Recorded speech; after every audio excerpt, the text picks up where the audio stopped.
Sobat Pembelajar ASN, pelatihan kepemimpinan pengawas. Agenda 1, kepemimpinan pengawas dan bela negara. Terdiri dari 2 mata pelatihan, etika dan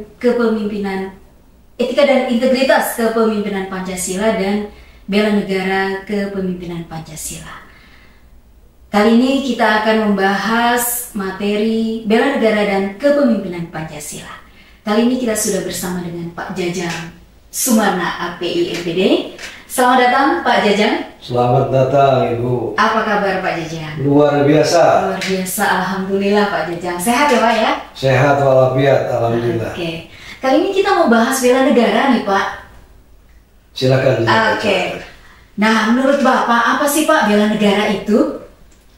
Jadi bela negara itu adalah satu wujud cinta kepada tanah air, bagaimana kita menjaga, mempertahankan kedaulatan negara Republik Indonesia dari semua rongrongan, baik dari luar ataupun dalam. Wah, rongrongan ya Pak ya.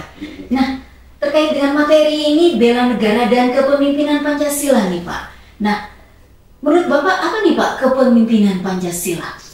Jadi kepemimpinan Pancasila adalah seorang pemimpin yang mampu mengajak seluruh warga organisasinya, ya, mencintai dan sekaligus menjadikan Pancasila sebagai ideologi negara dan Undang-Undang Dasar Negara Republik Indonesia tahun 1945 sebagai konstitusi. Oke, sebagai konstitusi ya Pak ya. Tadi terkait dengan nilai bela negara, ada bentuknya ya Pak ya? Iya. Ada nilai-nilai bela negara. Nah, terkait dengan itu kita harus tahu dulu nih Pak, tujuan bangsa kita, cita-cita bangsa kita, apa sih Pak ya? Iya. Di-sharing kembali kepada kita nih Pak ASN, diingatkan kembali. Bagaimana Pak menurut Bapak? Jadi harus kita bedakan antara cita-cita dengan tujuan negara. Oke. Cita-cita bangsa Indonesia adalah negara merdeka, berdaulat, adil dan makmur. Adil dan makmur ya Pak ya. Sedangkan tujuannya termaktum di dalam pembukaan Undang-Undang Dasar Negara Republik Indonesia tahun 1945. Pertama, negara melindungi seluruh bangsa Indonesia. Yang kedua, mencerdaskan kehidupan bangsa. Ya. Yang ketiga adalah ikut serta melaksanakan perdamaian dunia yang abadi. Ya. Dan keempat adalah bagaimana mencerdaskan kehidupan bangsa. Mencerdaskan kehidupan bangsa ya Pak ya. Nah, tadi nilai-nilai bela negara apa saja sih Pak yang harus kita lakukan sebagai warga negara dan sebagai ASN ya tentunya? Baik, sebagai warga negara ya, teristimewa sebagai ASN, pertama harus ada timbul rasa cinta tanah air. Cinta tanah air. Jadi timbul rasa cinta tanah air itu adalah sebagai wujud bahwa kita cinta pada negara kesatuan Republik Indonesia ini. Oke.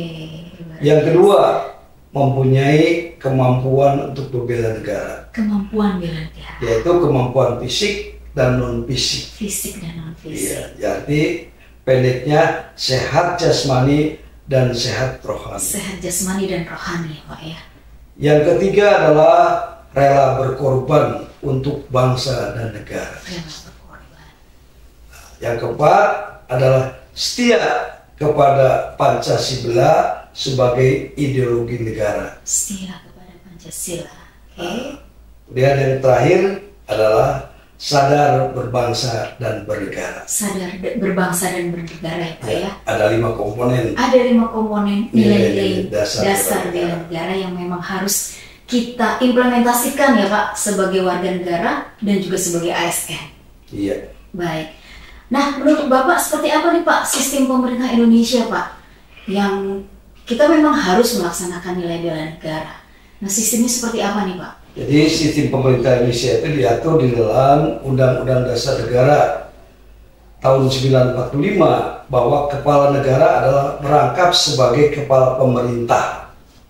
Ya, sehingga kedudukan kepala negara adalah sebanding setara dengan lembaga tinggi yang lainnya. Contoh DPR, contoh MK, contoh DPA dan lain sebagainya. Oke, luar biasa ya Pak ya.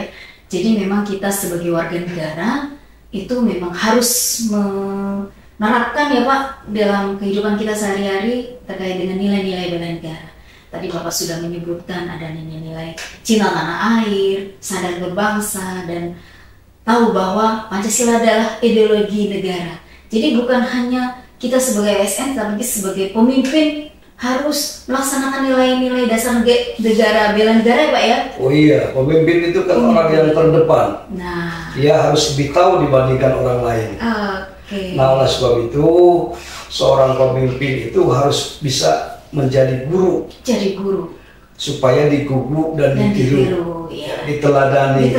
Nah, sedikit nih Pak, Bapak sementara ini sudah mau masuk masa pensiun nih Pak. Tentunya ada tokoh teladan nih Pak, ada role model yang memang dari dulu sampai sekarang Bapak teladani sehingga bisa menjadi seorang media suara utama nih Pak sampai sekarang ini. Siapa ya Pak ya? Ya, saya yang sederhana saja adalah Mahfud MD. Wow, Mahfud MD nih teladannya. Kenapa Pak kelebihannya Pak? Yang pertama, tokoh ini tokoh yang sederhana. Tokoh sederhana. Yang berlatarkan kepada pendidikan Islam. Oke. Ya. Kemudian yang kedua adalah menjaga integritas. Oke. Ya. Dan ketiga adalah sebagai filter dari korupsi yang dilakukan para pejabat negara. Oke, luar biasa ya. Oleh sebab itu perlu diteladani oleh kita bersama tokoh yang dimaksud dengan Mahfud MD ini. Oke, luar biasa Pak Jajang ya, ternyata tokoh teladannya adalah Bapak Mahfud MD yang sekarang masih aktif ya Pak ya. Iya. Jadi masih kita bisa teladani terus keteladanannya ya Pak ya dalam kita menjalankan tugas kita. Baik, sahabat pembelajar ASN, tadi terkait dengan nilai-nilai bela negara sebagai nilai yang harus kita terapkan tidak hanya sebagai seorang pemimpin pengawas, tapi kita juga sebagai ASN kita harus terus menerapkan nilai-nilai bela negara. Terima kasih Pak Jajang, luar biasa. Sehat terus Pak. Sampai ketemu lagi dengan tema kita yang lain. Baik, terima kasih sahabat pembelajar ASN. Ya, terima kasih.